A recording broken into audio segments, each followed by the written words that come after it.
welcome back to Off Ball Takes. This is your host, your RB Laws, and this is my co-host.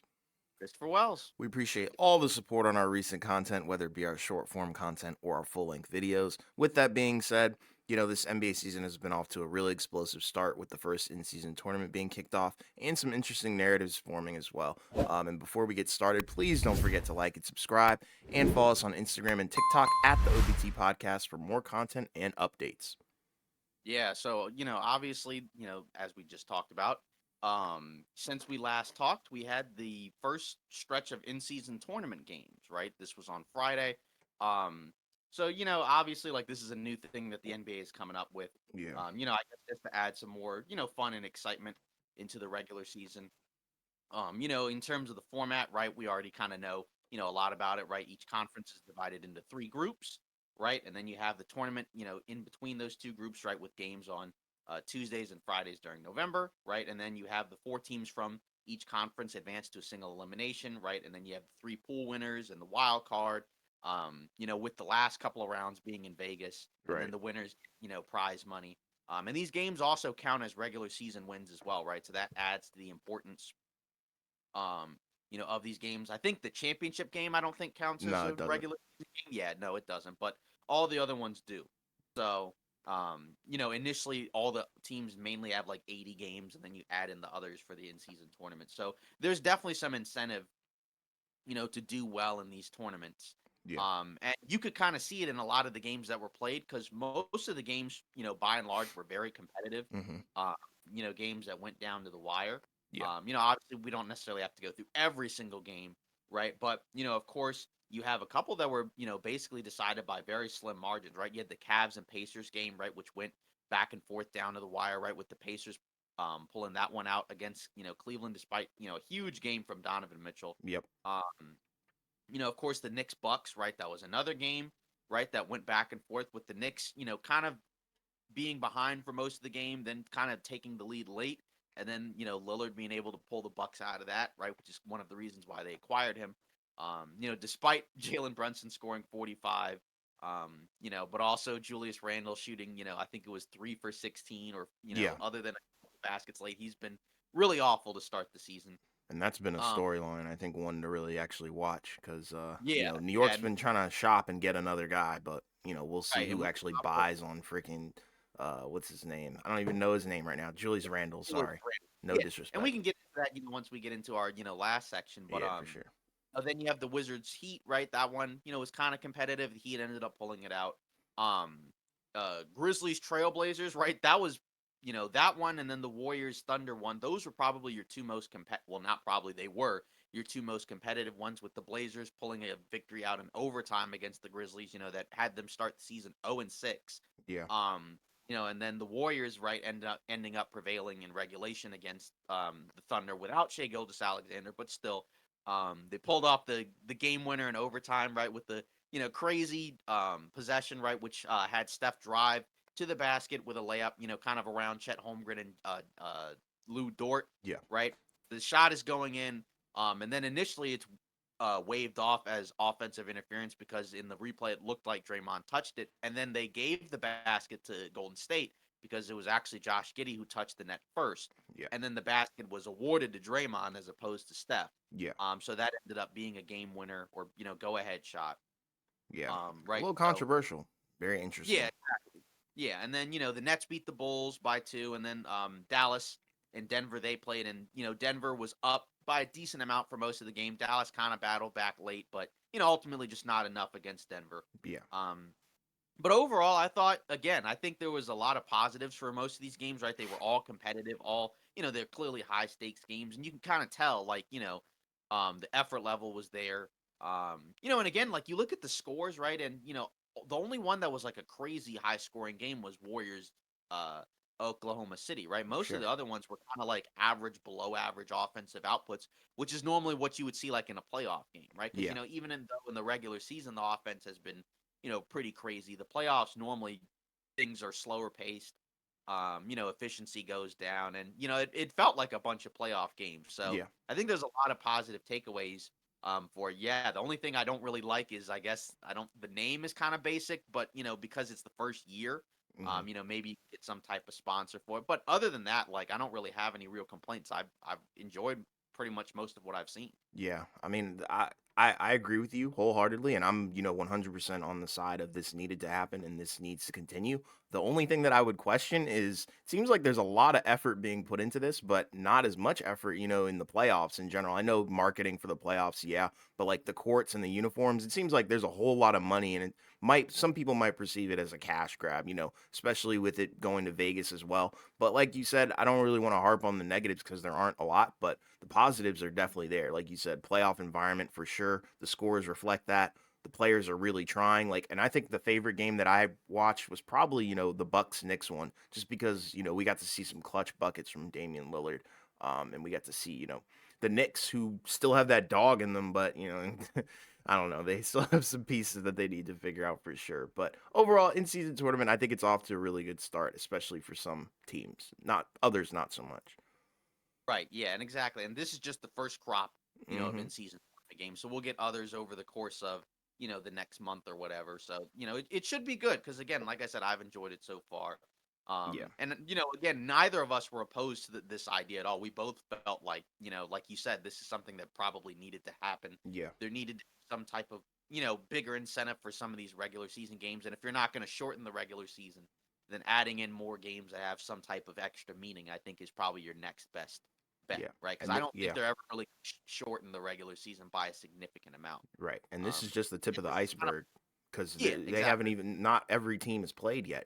We still have a bunch of like, top tier teams that have not played yet. I don't think the Lakers have played theirs. The Suns haven't played No, theirs. Clippers, like, I think it's off to a good start though. yeah, exactly. And yeah, and this kind of does come from the school of soccer, right? Because that's something that they do in a lot of Yes. their, leagues and between a lot of those clubs. So Hmm. again, there's nothing necessarily wrong with pulling ideas from each other, and Yeah. like I said, this is a good one for now. Yeah. Exactly. Um, Now we're gonna move into, I guess, something that was kind of tied into our last discussion from our previous podcast, except this time it's more about some second and third year guys. Just in terms of how they've started early on in the season. In terms of some guys that have played well and then guys that so far haven't really impressed. And I think one of the top ones on my list is definitely Scotty Barnes. Hmm. Because he was a guy that we talked about, going into the season when we looked at Toronto's offseason. Um, and we had a idea in our heads where, what does this guy look like going into his third season? Because as we talked about before, right, he had a pretty good or very good rookie season. Where Toronto ended up going into the playoffs, right, and he ended up, being a real surprise, I guess, in some people's eyes. And then in the second year, right, took a step back, kind of had a down year. The counting stats look relatively similar, but then when you go deeper and you look at stuff like the efficiency and things like that, it just wasn't great. But this season, he's been awesome, right? He's averaged over 20 points a game, right? 23 points, 10 rebounds, 6 assists, a steal, 2 blocks a game, 42 from three, 51 from the field. Obviously, like, I don't know if those shooting splits are necessarily going to stick, Hmm. but overall, he's taking more threes and they're going in at at a very good clip. And the defense is really good. The playmaking and rebounding's there. He just looks like he's gotten better in a lot of different areas, and that's something where if you're Toronto, and if you're Scotty Barnes, right, that's you got to be really pleased with that. Again, there's more opportunities right now as well, just because you lost Fred Van Vliet and you replaced him with Dennis Schroeder. Who's who's kind of a different player from Van Vliet. Schroeder's actually had a pretty good season for Toronto, especially as like a passer playmaker, Yeah. right? Where he's kind of mainly been a scorer for most of his career, but he's been averaging like 8, 9 assists. Now, again, how much of that is just because he has the ball and a lot more opportunities, versus like maybe he's made some better reads. But still, regardless, like you still have to give credit, to Barnes for his improvement because he's looked, great this season so far, and that bodes well for Toronto, regardless of what their next move is. Because they had a game right where they were getting blown out by the Spurs, down by 22, ended up coming all the way back and pulling it off in OT, and that was kind of a big win for them because if they had lost that game, they would have basically been like 2-4, two and Yeah. five or whatever. And obviously it's early, but Toronto hadn't been great, to start off the season despite his play, but that does help. Yeah. And I do want to talk about Scotty Barnes because I think this is a guy that, we had our eyes on, for the most of the off season, we were saying Toronto's success really hinges on him and Siakam being good because I think everybody can acknowledge that Scotty had a very down year last year compared to his rookie season, but this is exactly the kind of leap that you want to see. He looks explosive, he's scoring, he's doing more than just scoring, like you said, he's rebounding, he's playing defense, and he's shooting the ball well. That was the main concern was the outside shooting didn't look that great, but thus far it's looked very good, and I think he's on track to maybe most improved right now, but I think there is room for more growth, and I think that's what Toronto wants to see as well. So, and they also have a new coach, so new regime is in there as well. So I think we should look for Scotty to continue to improve throughout the season. Yeah, exactly. And then I'm gonna get to a different guy who hasn't played quite as well so far in his second year, and that's Benedict Mathurin, right, for Hmm. the Pacers. Mainly it's just he's been in a real slump. I mean, he's averaging 11, 3 and 3, 39 from the field, 25 from three. And I guess again the question is like how much of this is a slump versus like maybe he's just with a different roster and different guys playing. Maybe there's just gonna be a little bit of a step back. I think for now, I feel like that's a slump just because I think that those percentages are very, very low. And I think he's shown decent strides as like a decent offensive player. Um, but again, if you're Indiana, that's still not necessarily what you want to see, right? Because Indiana has put together a roster that has attempted to be a more competitive roster. And, right now they're 2 and 3. If I'm not mistaken. So I mean, obviously it hasn't been amazing, but still, I think that there are better days ahead for him, but it's been a slow, rough start so far. Yeah, I agree. It is rough. And I don't even really know what to really say because I think this is a guy that came into the league with a ton of confidence. We all know, why with his interviews and whatnot. But I think the skill and talent is there. I think it's just gonna take time. Maybe he's a little bit more raw than we think. But I think the potential is definitely there. But Indiana is just such an interesting team because they kind of already have guys that can do what he can do. So it's kind of interesting it's going to be interesting to see what their plans for him are going forward, but I think he has a lot of potential. I think I don't think it's time to write him off, but we're just speaking facts in terms of he is having a down season. Yeah, yeah. Moving on to another guy that I think has played very well in his third season, Cade Cunningham, Hmm. um, averaging 23 and 7 assists.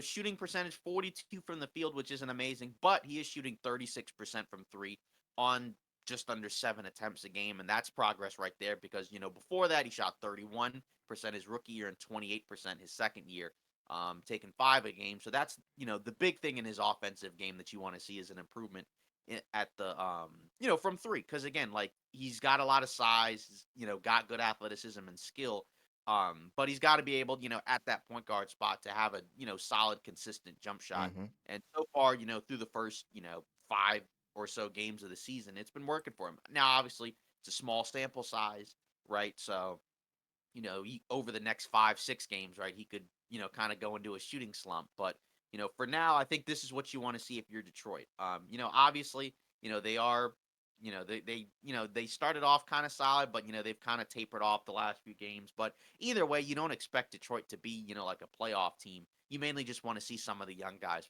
progress. And I think so far with him, with Asor Thompson and some of these other guys, I think you got to be pretty pleased. Yeah, they have a legit squad, and like you said, Asor Thompson looks like one of the more primed wing defenders, but Cade Cunningham also looks like one of the more elite point guards in the league, and that's what we kind of expected from him, coming into the league. I think he was the former number one pick, I think 3 years ago. Correct me if I'm wrong, but there was a big debate on who should be number one. Was it Cade? Was it Jalen?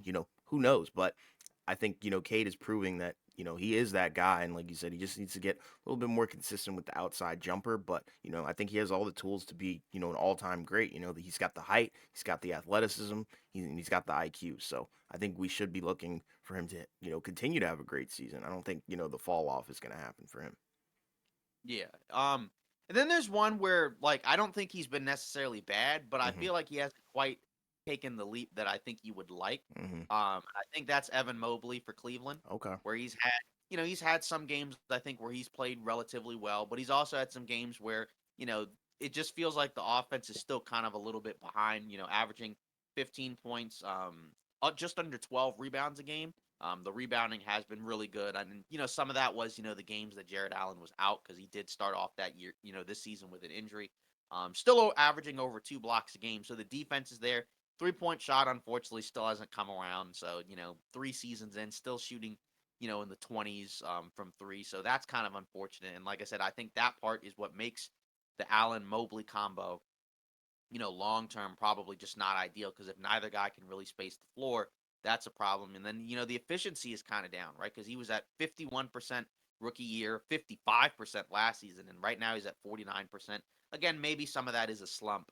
But I do think like I'd like to see a little bit more, growth from him offensively. But, in fairness, Cleveland's had like a weird start to the season where they had some guys out, like Garland missed a few games, and when Yeah. you're a big that doesn't necessarily like, bring up the ball and create your own offense all the time, that can make a difference for sure. So, now that it seems like they've gotten their guys back and they're healthy, right? Let's kind of go from here and see. But he is somebody that I'm kind of keeping an eye on just because I would have liked to have seen a little bit better to start the season, but it is early and they did have some injuries, to some of their guys, and we'll see what happens from here. Yeah, I agree on all the points, and I think you hit on all of them. Not much for me to really say outside of the fact that I really do like Evan Mobley. I think you like him as well.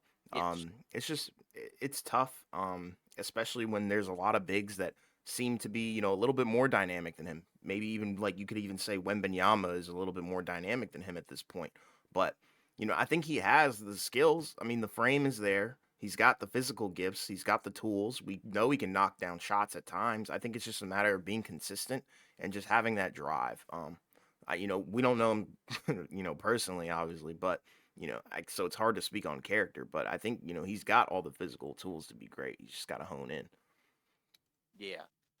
Yeah, that's what I'm thinking. So for you, are there any other additional guys that you would probably add to that Sure. list as well? Yeah. Starting with a guy who I think has played fairly decent in the minutes that he's been given. And I know this is probably a guy that a lot of people don't really know, but I mean, I'm gonna go with Peyton Watson. This guy, I think he's played very well. I think he's the Bruce Brown replacement alongside Christian Brown. He's a second year player. But in the minutes that he's been given, I think he has done great. He's been a solid defender. He's been a great wing defender. I mean, some people consider him a two guard. I consider him more of a three. But he's been out there. Every time he's been out there, he's been able to get rebounds, assists, whatever the case may be. And he's been a cutter. That's the thing. People when they play with Jokic, they turn into cutters, and I think this might be a guy to watch. The 3-point percentage is kind of interesting, but I think there's room for that to grow as long as he continues to spot up. But the increase he went from 3 points to about 6 points, so not too bad. It has been only I think 7 games for him. But I think he'll continue to be a crucial role in the defending champions roster. That's kind of why I picked him. Is just because he's on a great team and he's already playing fairly well for a second year guy in limited Right. minutes. And I do think that is important because that profile type of guy, right, is a guy that I think if he can pan out, that could really help Denver just to add some more size, Yeah, athleticism, and defense into their rotation. sure. Because again, like they did loot, they were already kind of a short ish type of Mm-hmm. roster, not in terms of size, but just in terms of the amount of guys in the Right. rotation, right? During the playoffs last year, they only ran 8 guys basically. Yeah. And they lost 2 of those guys. So if you can replace those guys, with guys like a Peyton Watson, or maybe if you have like a bounce back year from a Reggie Jackson, who's not a young guy, but or maybe one of their other young guys, right? Like a Christian Brown in his second year, or Yeah. a Julian Strother in his rookie year, right? If Yep. they can get, and that's kind of what they're banking on, is they're hoping that they've drafted 3 guys this year, and hopefully if one of those guys can be a consistent part of the rotation, and then obviously a guy like Peyton Watson who was there last year but just didn't play a lot because he was a rookie and they didn't need him, Yeah. and because he was kind of raw. If he shows real progress, that could help them out a lot. Yeah. And then moving on to a guy who I think has not played very well, and I'm surprised you didn't bring it up. I think it's only been 5 games for him. This is Jalen Green. Um, it's kind of hard to talk about this guy because I know he was, touted as a generational talent. I think his nickname was literally Unicorn, but I don't know. It hadn't panned out so far. If we look at his rookie season, he averaged 17.3 points per game on, interesting shooting splits. I think, 42 from the field and then I think around 30 something from three. But then you look at, now it's 17.2 points per game, so point 0.1 less point per game. But, the field goal percentage is way down. He's shooting 39% from the field and then 31% from the three. So I don't know what's really going on down there, but this Houston team, I think, is underperformed. And maybe not so much the Houston team, but more so, their young stars have underperformed. I think Jabari Smith Jr. has underperformed as well. So, I am curious to see what kind of direction Houston goes in and what kind of direction his career goes in. Because even last year, I think he looked better last year than he did this year and his rookie season. So it is kind of weird to see him regress, in his third season. The third season is normally when guys start to figure it out completely. Like you were talking about with Scotty Barnes, he had a sophomore slump, which is more common than having, that third year slump. So that I think is, cause for concern. And I think it's time that we start blaring the alarms on this guy. Yeah, Houston is a team, they won their last couple of games. Obviously, their first, few games started off pretty rough. Obviously, we had the situation with Dylan Brooks, right, caught in the Right. mixtape.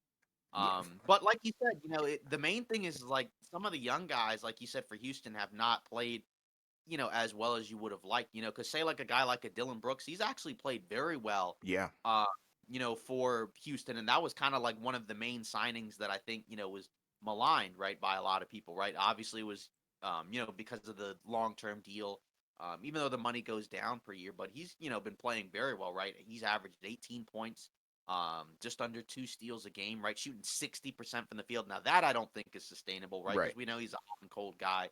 But overall, you can see the talent, is there, from a two-way perspective.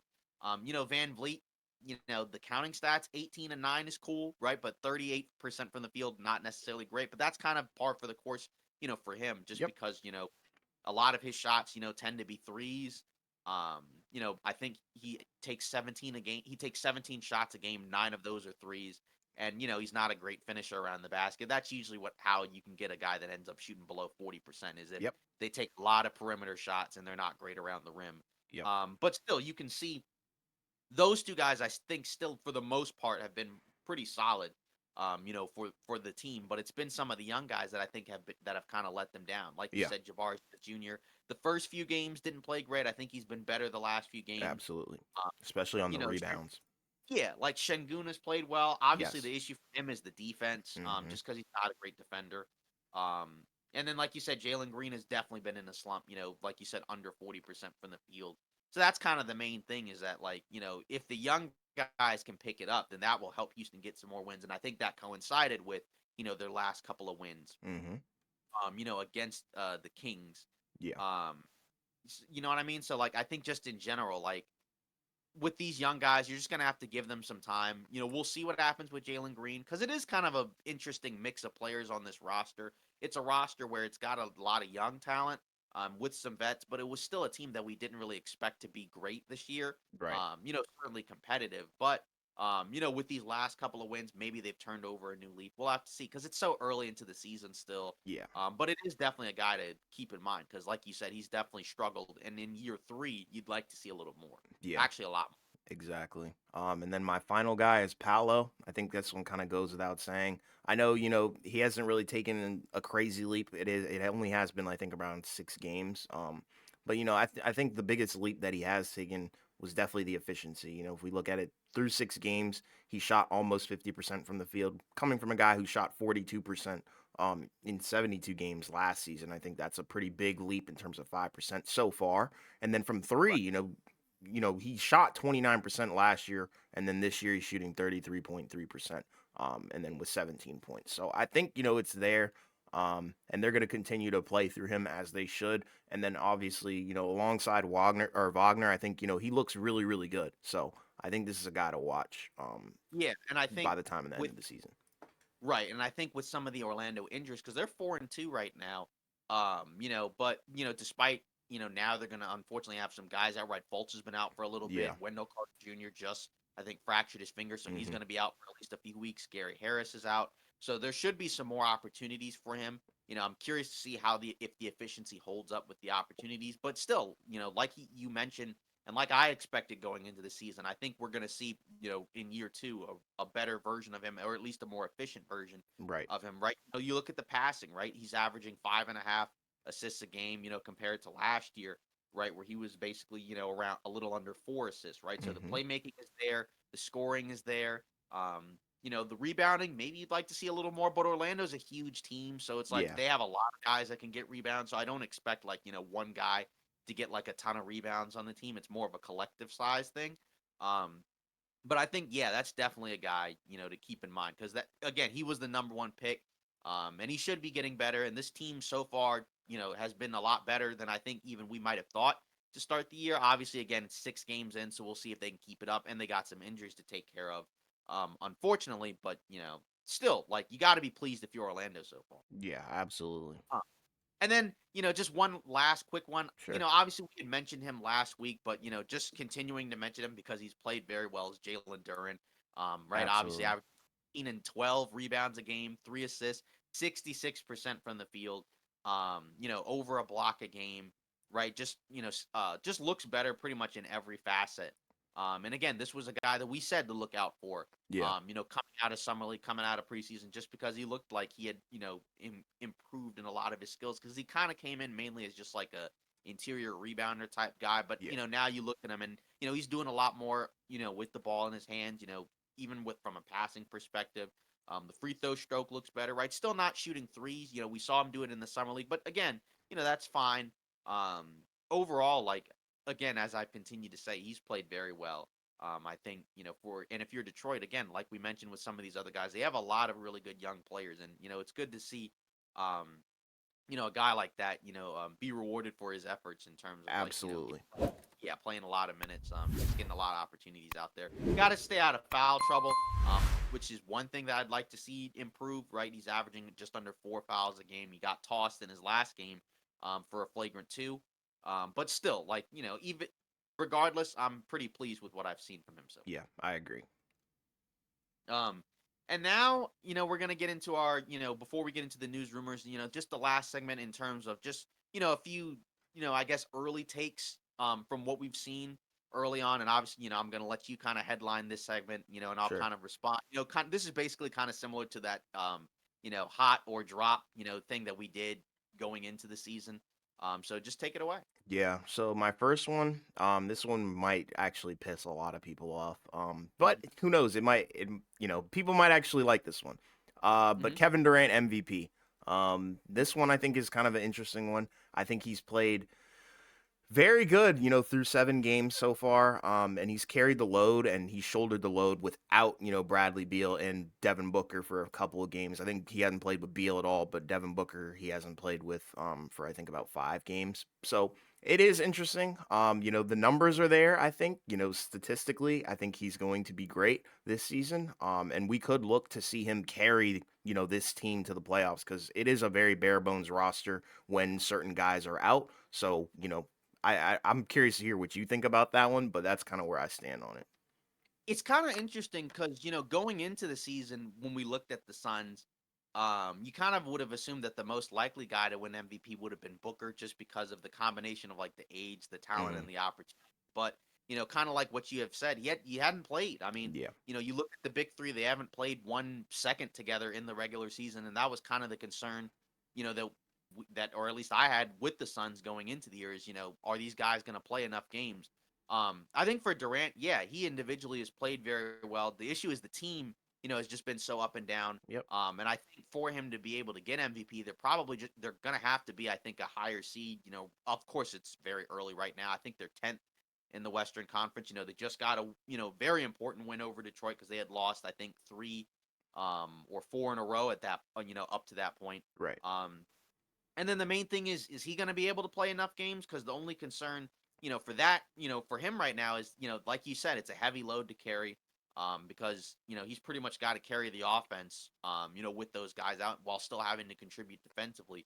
So I think the stats and the numbers are there. I'm just curious to see like if the record is going to be there and if he's going to play enough games. He's got to play 65 games. He's played every game so far, which is good to see. Obviously it's just, is he going to be able to hold up over the course of the season? Because we still don't know when these guys are coming back. Um, and that's the thing. We don't, Booker, he came back, in that one game against the Spurs, right? Where Wembanyama had the crazy fourth quarter, which we hadn't even mentioned, right, where he had 38 points and a Yeah. huge fourth. And then we still haven't seen him. And according to Vogel, it seems like he hurt a different part of his body. I think it Yep. was his calf. So Yeah. now he's going to be, out, I'm assuming, for a little while longer. And we still don't have any updates on Beal. So, if they can come back and then they can kind of like add on to that win total, he could potentially get there. It's just going to be tough because, right now, some of these other teams at the top of the West, because they've gotten off to really hot starts, that's going to help them, just record wise over a team like the Suns. But there's Sure. definitely a path for him to get there just based off of as long as he remains healthy. Because I think this Yeah. early part of the season, especially if they can kind of stay afloat, and then if those guys can come back and then maybe they can kind of peak towards the end of the season, there's definitely a chance.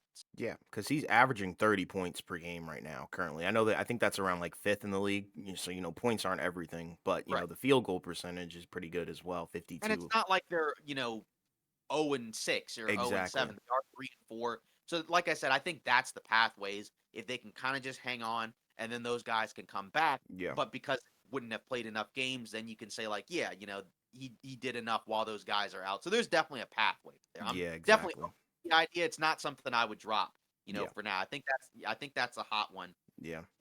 It's just again the record's probably gonna have to be a little bit better, but the West is very scrunched up once you get from 5 onwards. With Yeah. most of those teams being like a game or so away from each other. Yeah.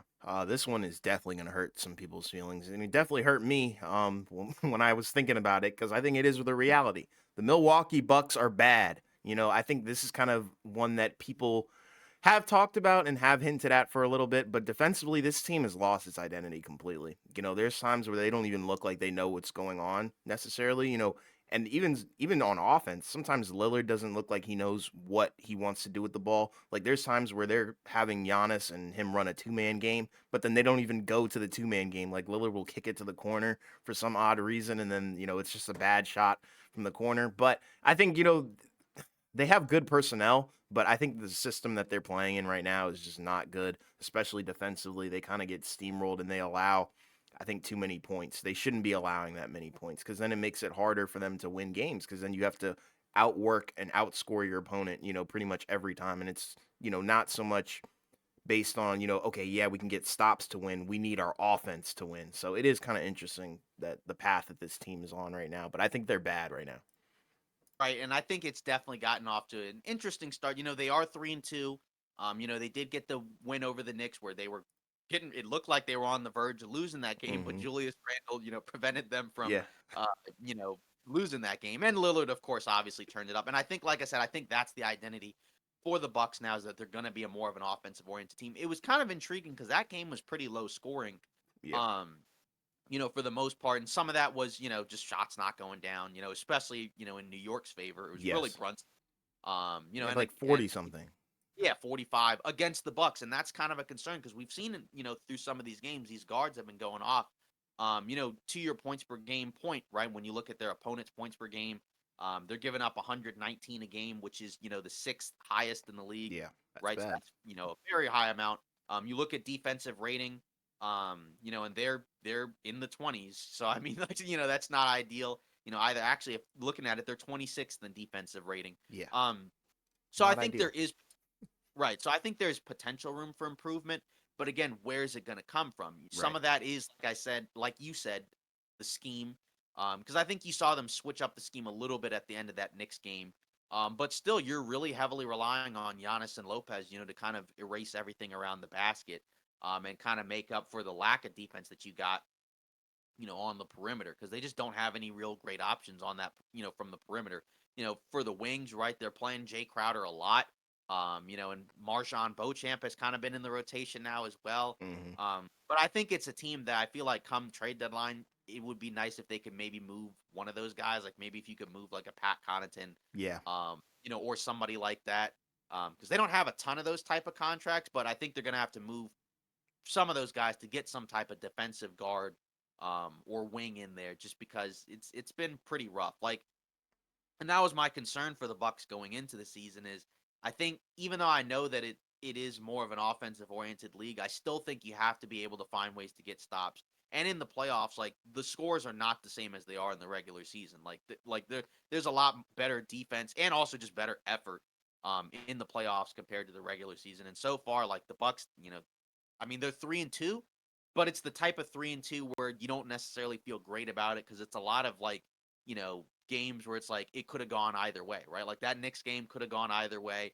Even the first game of the season, right, where Lillard, had Yeah. the crazy game. I mean, the Sixers, had a lead pretty late into the game. And it was, basically like a 1 or 2 possession game, down to the last minute or so. And they won So by I 1 point. So yeah, tells you, and I think that was the Melton banked in three at the yes. buzzer. But regardless, like it was still a very competitive game against a Hmm. shorthanded Sixers team that was different from what they have now because they don't have the same guys that they had now. Right. And again, like every game, every other game, we see like those type of guards, that have some type of skill or some type of bounce. Can just kind of get through the Bucks guards, and it's something that's going to have to change. I think some of it can change because I think some of it's just going to have to be some guys playing better, but I think also personnel wise, like it needs a little bit of a tune up because I think, like you said, it's definitely concerning right now because you have to be you don't have to be like a top 3 to 5 defensive team, but you at least have to be like good. You can't be in Right. the 20, Yeah. I think, defensively. And I think, like I said, there's some room for improvement, but for now, I think some of that's just going to have to come from, just a trade or something. Because I Yeah. just think the roster is currently constructed, unless, like, yeah, maybe you get a bounce back from Middleton because he's started to kind of heat up and play better, but you still need more from him, I think, as well. But again, that only helps you so much because that's still primarily on the offensive end, and maybe that's, like I said, just the identity of the team. We're going to outscore teams, but still, you got to be able to get stops, and they Yeah. haven't been able to do that, even though they're above 500. But like I said, it's the type of 500 you don't feel great about. It's still a negative. They have a negative net rating. Yeah. They're minus 4.4, which is usually not a good sign. No.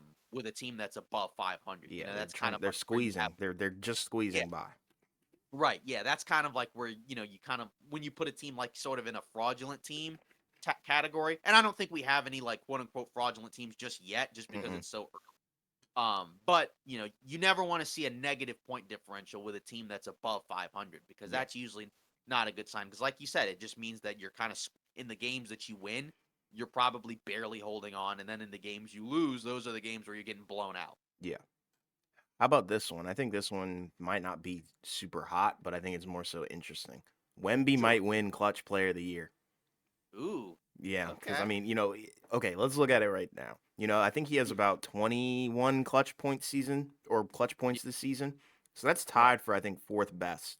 And I think he's around like eighth in maybe like clutch minutes played. So, it's Mhm. there. And I think, with the amount of glazing that the NBA does, I think we will see him probably win this one. Because, he is an elite company. If you look at, who's in it.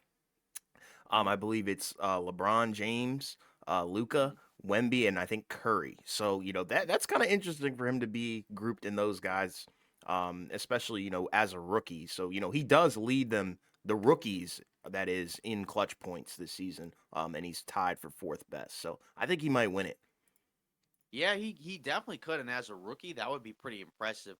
Obviously they had a rough loss, to the Raptors, which we had, mentioned before, where they were up big Yeah, against Toronto, and unfortunately just fell apart at the end. And it is a young team. They've had some impressive wins. They had the back-to-back wins against Phoenix. Of course they were on their way to winning this Toronto game, but right.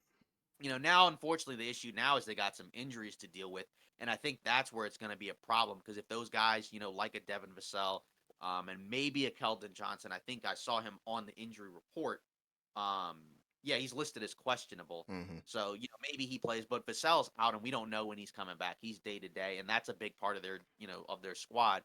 And if he has to miss significant time, that's going to make it tough. If Keldon Johnson has to miss significant time as well, that'll make it tough. But when they're healthy, they've actually been, like a a little better than I think you would have expected. I mean, right Yeah, now they're 3-3, could have easily been 4-2 if they hadn't have just completely blown it against the Raptors. And that's with, again, some of these guys being out. Um, obviously, advanced stats are kind of weird, right? Like, offensively, they're 19th out of 30, and then defensively, right, they're 24th out of 30. But I think I saw like the numbers in terms of when Wembanyama's on the court, they have like the league's best defense or something like that. Yeah, And that, that wouldn't and surprise again, me. like it's kind of wild where we talked about we thought his defense would come along earlier than his offense, but honestly, he's been very good on both ends of the floor. Because like you mentioned, the clutch time performances, right? Where, he's already averaging 20 and a half a game, eight rebounds, 2 assists, almost 3 blocks. Um, you know, 49 from the field, 31 from three. So you maybe like to see that go up a little bit. But regardless, like he's been, as good as advertised, if not better. Because again, the defense we already thought was going to be there, but there's some real growth there offensively. And like you mentioned, especially late in games where you can kind of see he's clearly got, the ability and like just the desire to like late in games, just play through me. I'll take us, I'll get us through the end of the game. And that's something that you don't always necessarily see again from 19-year-old rookies. But he's got it definitely. And I think there's definitely a pathway. Yeah, But I think some of that is going to have to come from guys being healthy. But I think all of these absolutely. are pretty solid. I think Yeah. for now. Yeah, and that's pretty much So all I have. I don't know if you had any extra ones, but I feel like I have a couple in my brain that I'm probably not ready to share quite yet. I think we need more time because it's so early. That's the problem. yeah, Um, exactly. and I think this will be a segment that we revisit once in a while. But yeah, yeah, I'm curious to hear if you have any. yeah. I think the only one, and we kind of talked about it in our previous recording, is I'm just very concerned about the Grizzlies. Sure. Obviously now in fairness, they got this win against Portland, where they were down pretty late into the fourth and then had, a big comeback to win by double digits, but they're 1-6. Yeah, And that's despite, Desmond Bain and Jaren Jackson Jr. playing pretty well. I I agree. think. Um, they just signed Bismack Biyombo, and he did help them win that game, in terms of his rebounding, his shot blocking. So we'll see, if he kind of turns their record around. But it's been really brutal for them. And again, a lot of that I think is due to just a ton of guys being out. Because again, like Ja, obviously, he's not walking through the door anytime soon. He's still going Right. to be out, I think, for at least a month and a half or so. I think sometime around Christmas is Yeah. when he'll be able to come back. Steven Adams, obviously, we know he's not coming back at all. Yep. Um, Brandon Clark, right? He's out for a while. So I mean, that's pretty brutal because you're down like, two starters, obviously, one of which is your best player, and then another significant backup guy off the bench. And, again, it's made it tough for Jaren Jackson Jr. because, now he's having to do more center type stuff, which he's just not quite as adept at doing, like, Yep. rebounding and all that other stuff. He needs another guy alongside of him. So maybe Biombo can help. But at the same time, like, if Bismack Biombo, is the difference between you being, 500 versus not, I don't know. I mean, that's concerning, but Yeah. it is early. But I think part of it is that the depth has been very much tested early on, and I think the depth is not quite as good as it was a couple seasons ago. And I think they're a team where I think you kind of need to watch what they do maybe sometime around the trade deadline. Yeah. But I agree. again, it is early. It is early, so I mean, like they could rattle off, like a few wins, and then kind of get back to being closer to 500. But they've had some really bad losses. But we'll see. Like I said, Biombo, maybe he's turned it around. But they do play the Heat, they play the Jazz, they play the Clippers and the Lakers, the Spurs, the Celtics, right? So that's the tough part because you split Portland, and those were kind of supposed to be the gimme games. Portland, who has looked a little better as of late. You know, but part of that is again, they had a couple of wins against teams like Memphis. So I mean, like I said, I think it's a little too early, but I am concerned about them because I don't know if Ja is like obviously he's their best player, but I don't necessarily know if like him alone, all of a sudden makes this team go back to what they were, last year and the year before, where they're a really, really, really good team because it just feels like there's something missing in terms of the depth. And again, some of that maybe can be corrected by Ja Right. coming back, but still, I think you need a little bit more. I don't think Ja alone is going to make this team flip from being just an awful team to, all of a sudden now they're back to being kind of like a contender. I Right. think they kind of need to find a way to get a little bit more out there. And it's funny because a couple of years ago, and even last year, the narrative was this team sometimes plays better without Ja, but clearly, I Right. don't think that's the case anymore. Although the roster is a little bit different, you did lose and gain some guys, so it should be interesting. I think their um, success completely stands on the fact that they need Ja Morant back in the lineup. Simple as Yes. that. And I think Yeah. what they played 7 games so far, so what there's 18 games left for his suspension. Yeah. So, Right. that's a long time and, they may be in a hole that's too deep to climb out of. I think that's the biggest concern right now. Right. Standing at 1-6, that's pretty bad. I think that's the worst in the league right Yeah. now. So Yeah. it's not looking good for them. And like I mentioned, they have some games against, some decent teams that they could potentially lose. And that's where losing to teams like, the Blazers or the Wizards, Mhm. uh, or, even like a Utah, those losses hurt because then that means now you're gonna have to go into, you know, you're gonna have to face a team like the Clippers or the Celtics, and you're gonna have to win those games Right. where you may have been able to, be okay with losing those before.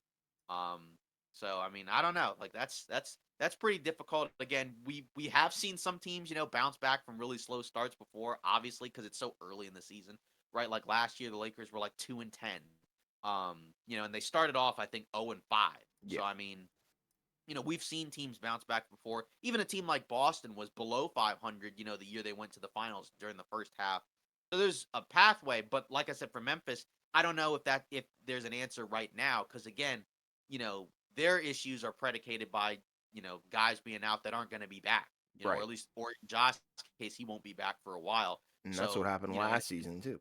yeah, exactly. And Bane and Jaren Jackson are playing very well, and they're still getting, losing a lot of these games. Right. But maybe the Portland win, maybe that's a sign. Maybe they might be able to get some stuff back on track. But even then, like that was kind of like one where they had to grind that one out because they were down, I think 9 or 11 points like midway through the fourth. So they had to go on a huge run to be able to pull that one out. Right. And that's Portland, who's also missing some guys, right? Like And it was Scoot off a was out. back to back.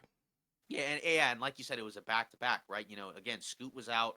Robert Williams, I think, got hurt in that game. So, and like you said, it was the second night of a back to back for Portland, so that makes it tough as well. So we'll see. But, for Memphis, it's been a pretty brutal start and one that I didn't expect. I did not Yeah. expect, the teams that I thought, would get off to like really, really bad starts. Memphis was not necessarily one of them. Although when Steven Adams, got hurt That or, changed when everything. yeah, that kinda made me think like, "Oh, this could get really rough for Memphis." Yeah, Like, because I in didn't our think off that season, we thought that they would be okay. We thought they would be able to survive the John Morant suspension. But like you said, when the Steven Adams news broke, I mean, we kind of had to make a big ordeal out of that because it is a big deal. yeah. So, now pretty much, we're gonna close off, with, some news and rumors. Most of it's like very, very, slight stuff. Right. Like one of them is like Danny Green, he might return to Philadelphia. So, kind of lost in that Harden trade, which we hadn't even really talked about, was Danny Green had to be cut in order for that trade to work because Yeah. Philly was bringing in multiple players. And I think like there was like a story that had come out that kind of suggested that like it was kind of a blindsided decision, right? Hmm. Where it was sort of like he didn't really expect, or like he was almost kind of like told that like, hey, you'll be fine. But he ended up getting cut. But they did say like that there is a potential return. Okay. There, if they open up another roster spot, which kind of suggests like, hey, if Philly down the line this season, makes another deal, to acquire somebody because they've gotten off to a really good start so far, I think. I agree. But you know, I think the final plan, like the final form, is get like a co-star, a new co-star to pair with Embiid, using some of the assets you acquired in the Harden trade. Yeah. But it is kind of interesting because I'm curious where the minutes would be coming from. Because say for example, when you look at that forward spot, right, like Kelly Oubre has been great for Philadelphia. He's honestly been if not the steal of the offseason, pretty darn. Absolutely.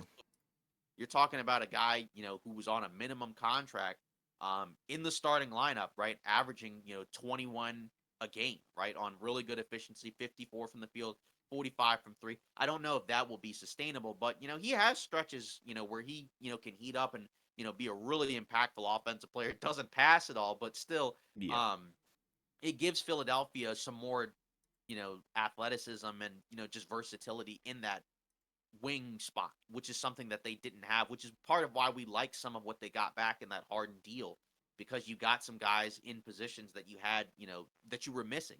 And now, that kind of helps Tobias Harris go back to being more of a four, offensively, which I think he's more comfortable with versus being, kind of like their wing scorer. Yeah.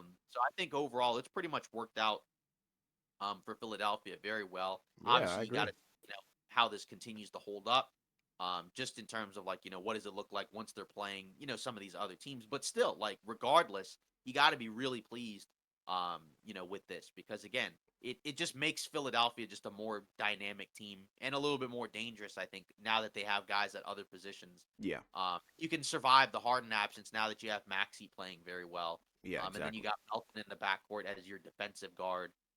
So there's a lot to like, I think, about what we've seen from Philly thus far. Yeah, and like the problem with Philly is they can't engage in a full-on rebuild, so they have to use these assets to get somebody else, like you were saying. And I think it's gonna be interesting who they get to complement, because so far Embiid's been averaging 30 pretty much, Maxi 26, and then Oubre 21 and Tobias Harris 20. So I'm curious to see who's gonna be that guy that they go out and get.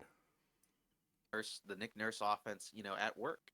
There you Um, go. Yeah, you were right. The offense is different, Yeah, clearly. but it's kind of interesting, with the Oubre signing because we talked about it when it happened that I liked that for Philly just because again you're taking a chance on a guy, who at that point, had kind of been passed around by a lot of teams, Yeah. but for the minimum contract, it's a no-brainer, right? Yeah, Like, and he averaged 20 last season. So, yeah, and we've seen, a number of guys, on minimum contracts this season play, very well, right? Like obviously Kelly Oubre, Dario Saric, Christian Wood. Like we've seen solid performers, for teams, at a minimum contract, and yeah, that's something that can really help out if those type of signings pan out. Because if they do and they hit, you got a productive player for basically nothing.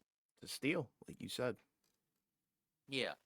Next up, just another small one. So John Wall, he kind of hinted at the idea that he and Bradley Beal are still, pretty close, pretty tight, and he'd like to at some point play, with him maybe down the line. Okay. Um, you know, is it possible that we might see, a John Wall Beal reunion? I think according to Shams, that's who he was talking to.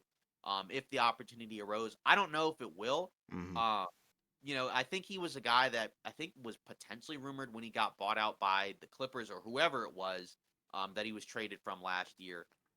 There was sort of like an idea potentially that maybe he might go there. They ended up not signing him. Right. I don't know, right? He's been out of the league, right? Obviously, he was a productive player, but he's not on a roster right now. But do you think there's a pathway for him to join that Phoenix roster with Beal? And do you think he, he's still got something left, or what do you think? Yeah, I think he can do it. I mean, I think the main issue is it's not really his age. I think it's more so, the injury history. It's really Right. bad for him. Clear loss of explosiveness. But, I think if he can adjust and learn a role, I think there is a pathway for him to be on that team because, the problem that we've been saying with Phoenix is they don't have a clear-cut point guard. Right. And that's in the backup position as well. So, John Wall, I think, it would be interesting to see him come off the bench. For them. But the problem is when you get a player like that, you're risking, injury pretty much every night because, and he's not the same player. That's the problem. But I think Phoenix should take a chance on it because, their roster is interesting and it is what it is. And there's a lack of guards on that roster. So, it wouldn't Yeah. hurt to grab one for pretty much Yeah. nothing. No, I think for now they have 15 guys, so they would have to get rid of one Right. of those guys in order to bring him in. And who And do you cut? yeah, exactly. And I don't think they're ready to do that right now because they're still trying to figure out some stuff. Like they've had different starting lineups, right? Like Keita Bates Diop wasn't part of the rotation at all, Right. and now he's starting. Josh Okogie was the starter, right, Right. opening night. He's coming off the bench, right? Yeah. So there's going to be a lot of adjusting and mixing and matching. And I don't think they really know yet. Like, because again, like when you have guys out and it's a top heavy roster, it's really difficult to kind of figure out, what you're going to do. Because again, some of those guys will look fine in the role that they're playing right now, but then maybe like you don't need them as much, maybe when the other guys come back, and then other guys you might need more of. Because you won't need as much guard depth once Booker and Beal come back because they're the guards. Right. But maybe you might need something at other positions, or just Yeah. some type of person that fits alongside them. Maybe when it's just the two guards together and Durant's on the bench, or like Durant's out there with one of the guards, and you need like another defensive minded guard. So there's options there, and I wouldn't have too much of a problem with it. It's just again, what can he contribute at this point, and how long can he contribute health wise? Because Yeah. even last year, right, like he was signed with the Clippers, and a lot of people really liked the signing, but then he ended up getting hurt. Yep. Even when he was out there, like it didn't feel like it felt like early on he played well, and then over time it just wasn't working. But Yeah, and that's kind of you know, been the story of his career. I think it's par for course, but I think the Suns are probably going to wait till the deadline to do something. I think they're a deadline team because they've got a lot of movable contracts. Um, And like you said, they're a team I think that's desperately looking for depth. Right. Yeah, and that's kind of the thing that's sort of I think what part of the thing behind the Aiton deal is to get Yeah. some extra guys because like we talked about it like with Nurkic where it's like he's not as good as Aiton, but maybe he'll fill his role. But there's been games where he's really struggled. Yeah, they've been Uh, targeting him. Every team yeah, goes at him. You yeah. can clearly Like I see. said, that was the issue that I had. With that is that I'm just not a big fan of the guys that they got back. Hmm. But I think there may be a pathway to maybe flip one of those guys or two of those guys, right? Like Nasir Little, is not really playing at all, and he's Right. on a con, that's pretty movable. Hmm. Uh, so that's where I think down the line maybe there's something, but for now I think you just kind of have to just roll with it, see what you have, and just hope and pray that guys can stay healthy Yeah, because I agree. that's been the big issue for them, I think. Yeah. Um, Moving on. So according to Jake Fisher, in this podcast, according to like lots of discussions that have been had, a team strategist had told him that they believe that 3-team deals will be much more likely now with the new CBA. So 3-team deals were something that for a while, a lot of people, you know, kind of were suggesting that it was very difficult to pull off because Hmm. normally the idea is that it's hard enough to already have two teams kind of agree to something, but then when you have to throw in another team, right, then that makes it harder. But now we've already seen multiple 3-team deals in this offseason, right? We had the Porzingis deal, right? That was a 3-teamer. um if I'm not mistaken, right, the Lillard deal, right, that was a 3-teamer, and Hmm. there'll probably be more on the way, right, as well. I mean, I think the Beal deal was a 3-teamer, Yep. right? Or I guess eventually they got some other Yeah, teams, it became a three-teamer. Yeah.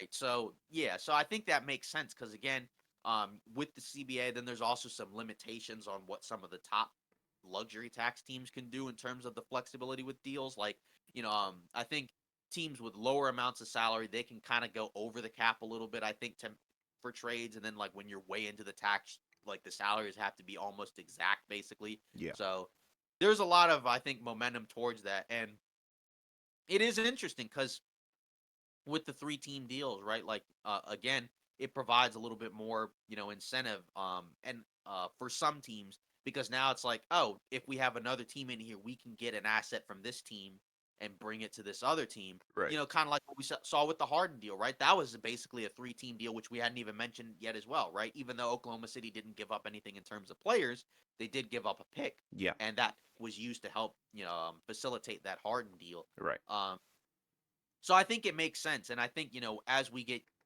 learn more and get used to the CBA, and as obviously the front office people and ownership get used to the CBA and learn more, I think we'll see more things like this for sure. Yeah, and I think it's another tool that, is in a lot of teams' back pockets, that they can use. I think negotiating is going to become a lot smoother. So, like you said, I think, it is something to watch.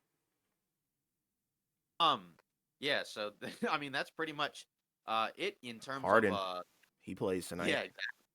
Yeah, exactly. I guess yeah. So I guess we'll look out for the Harden debut. Because normally we don't record usually the day that we upload, but Right. obviously today we are. Yeah. So yeah, look out for Harden's debut.